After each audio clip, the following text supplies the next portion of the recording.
Hello friends, delish Marathi किचनमध्ये सर्वांचे स्वागत आहे। आजची आपली रेसिपी असणार आहे चहाचा मसाला। हा मसाला वापरून आपण मस्त असा मसाला चहा बनवू शकतो। चला तर मग रेसिपीला सुरुवात करूयात। तर काय काय मसाले लागतात बघून घेऊ। इथे मी 10 लवंगा घेतलेल्या आहेत आणि एक मोठा तुकडा दालचिनीचा। 20 मी इथे वेलदोडे घेतलेले आहेत, अगदी भरलेले वेलची आहेत ह्या, तुम्ही बघू शकता। ठीक आहे, आणि 10 काळी मिरी। परत इथे मी तुळशीची पाने घेतलेली आहेत 8 ते 10 आणि त्याबरोबर मंजिरी ही घेतलेली आहेत। 1 चमचा बडीशेप घेतलेली आहे। एक लहान तुकडा जायफळचा आहे, थोडासा मी असा चेचून घेतलेला आहे। आणि आपल्याला 1 चमचा सुंठ पावडर घ्यायचे। इथे मी एक सुंठाचा तुकडा होता तो व्यवस्थित बारीक करून घेतलेला आहे।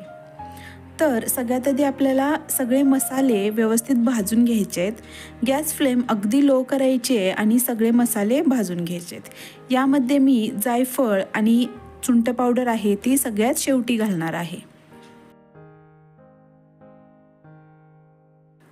हे मी जे मसाल्याचं प्रमाण दिले ते अगदी परफेक्ट आहे, पण जर तुम्हाला जास्त वेलचीचा फ्लेवर आवडत असेल तर तुम्ही वेलची वाढवू शकता किंवा लवंगही वाढवू शकता।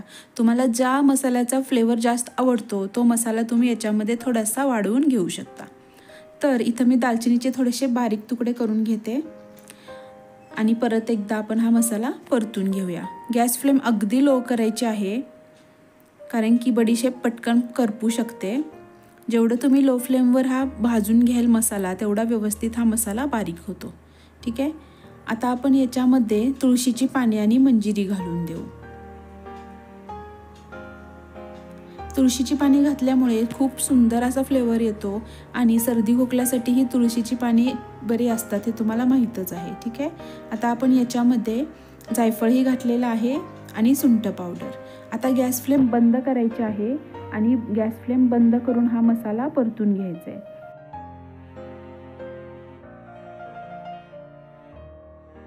गॅस फ्लेम बंद केल्यानंतरही आपल्याला 1-2 मिनिटांसाठी हा मसाला परतत राहायचा आहे, कारण की सुंठ पावडर करपू शकते। ठीक आहे, आता मी 10 मिनिटांसाठी ह्या पॅनमध्ये असाच मसाला ठेवून दिलेला होता। तुम्ही बघू शकता तुळशीची पाने पूर्ण अशी व्यवस्थित सुकलेली आहेत। ठीक आहे, आता आपण हे मिक्सरला फिरवून बारीक करून घेऊ।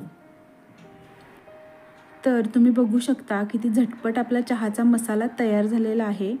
आता आपण या मसाल्यापासून चहा कसा बनवायचा हेही शिकून घेऊयात। हा मसाला तुम्ही व्यवस्थित महिनाभरासाठी एअरटाईट डब्यामध्ये स्टोअर करू शकता। ठीक आहे, तर चहा बनवायची मी ते खास ट्रिक तुम्हाला दाखवत आहे। तर 2 कप चहासाठी इथं मी 2.5 चमचे साखर घेतलेली आहे आणि ही साखर आपण विरघळवून घ्यायची आहे आणि याच्यामध्ये 1 कप आता आपण पाणी घालणार आहोत। ही ट्रिक नक्की वापरून बघा, चहा अगदी दाटसर होतो आणि चवीलाही खूप छान लागतो। अगदी साखर आपल्याला कॅरमल नाही करायची, फक्त विरघळवून घ्यायचे। ठीक आहे, पाण्याला उकळी आलेली आहे। आता याच्यामध्ये मी 2 चमचे चहा पावडर घालणार आहे।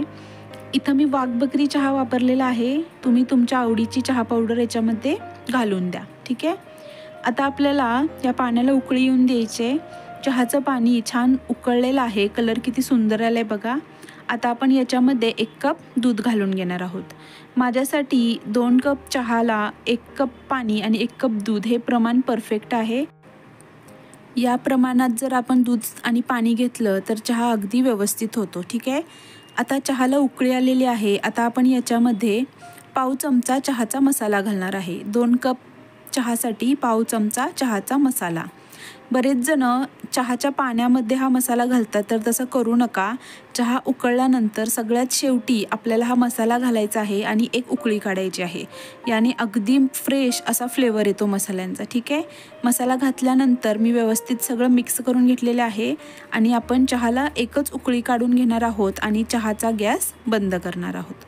तुम्ही बघू शकता किती सुंदर कलर आलेला आहे।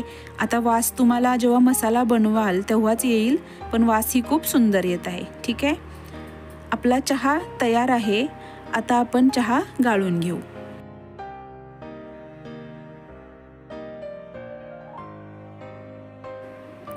असा हा घरीच बनवलेला चहाच्या मसाल्यापासून मस्त असा चहा आपला रेडी आहे। फ्रेंड्स, माझं चॅनल नवीन आहे. रेसिपी आवडली असेल तर प्लीज लाईक करा, शेअर करा आणि सबस्क्राईब करायला तर अजिबात विसरू नका. माझी ही रेसिपी बघितल्याबद्दल थँक्यू सो मच.